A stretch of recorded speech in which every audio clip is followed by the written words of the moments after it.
Good to have you with us. You're watching another edition of Investor's Guide, a show where we guide you and help you on how you can make your money work for you. I'm Avni Raja. On the show today, we're going to talk about ETFs or exchange traded funds and understand how they work, how they fit into your portfolio. Last time round, we discussed index funds. These are similar, but it's still different from the way index funds operate. We'll understand those differences as well.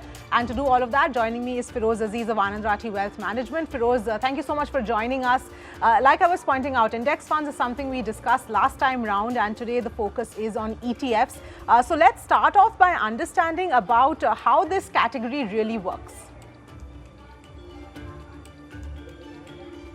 Avni, an exchange traded fund, which is what ETF is an abbreviation to, is a fund where you have money collected and you have these units given to the investor, which he can trade on the exchange. ETFs, unlike an index fund, for example, which is a pure mutual fund where you send a redemption, you can put in more money. Here, ETFs are traded on the exchange. Exchange traded funds is what they're called. These funds don't come in decimals. They always have at least in multiples of 1 unit each. And you can buy and sell these ETFs on the exchange through your broker. And these exchange traded funds track a specific asset. Could be gold, could be debt, could be an equity index. So it tracks an asset class or an index in the equity side and is traded on the exchange. That's why it's called an exchange traded fund, Avni. Right. And Feroze, you know, there are a whole number, there are at least I think about close to 60 exchange traded funds that are available in the market today. How does one sort of differentiate between them? How do you decide which one to go for? Because again, these ETFs are available across various categories. Yes, Avni, they're available across various categories and various asset classes. So an ETF can be bought on equity, debt or gold. So it will completely depend on one's need or the gap in which he wants to invest. If he wishes to invest in equity, then you have several ETFs which are tracking an equity index. And inside equity, you could have a large cap index, you could have a large cap ETF or a large cap and a mid cap ETF or a pure mid cap ETF as well, or just a Sensex and a Nifty as plain vanilla as it could get.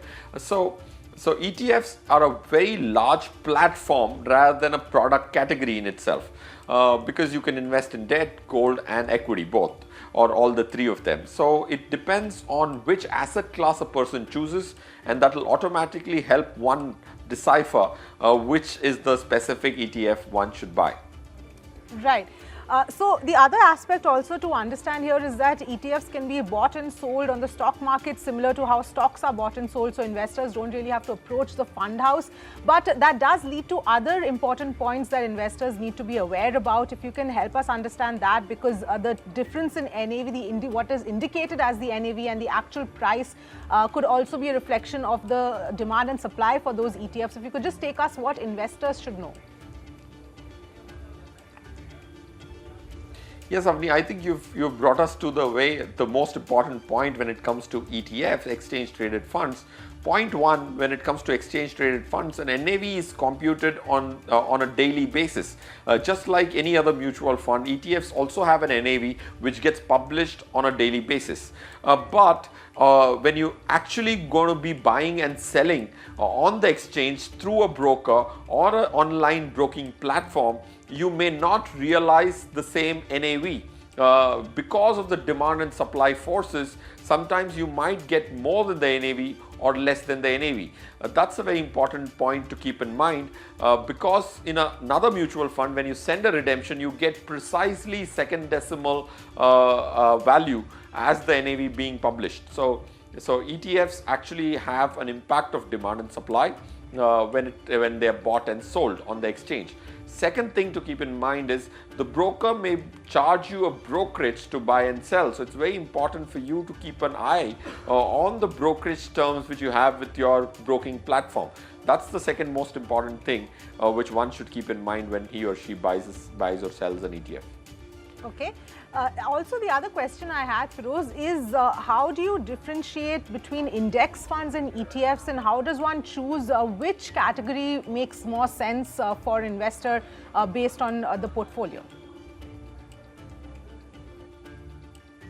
See, an index fund, let's compare apples and apples. An index fund on Nifty and an ETF on Nifty. The primary difference is an index fund on Nifty, you can actually do a systematic investment plan in it.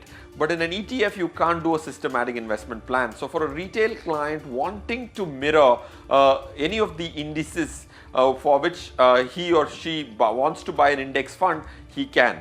If you have a lump sum amount of money, then ETF could be a better route because it does not have the SIP component, but it is cheaper relative to an index fund. So I think that's the biggest difference if you compare with a Nifty ETF and a Nifty index fund.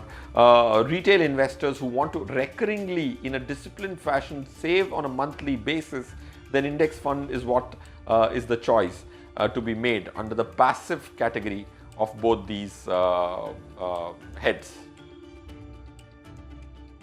It also, of course, is the kind of returns that one can expect. Sort of, one would think that it would be in line with what the index is offering based on which index the ETF is based on. But the other aspect also, there is some amount of expense that comes in here as well. If you can help us understand what the kind of expense ratio is. There is an expense ratio which is there in ETFs, but ETFs are reasonably cheap. They could range between 0.1 to 0.4% of expense ratio per annum on the market value of the fund. Expense ratios are not on what is the principal invested, but it is on the market value.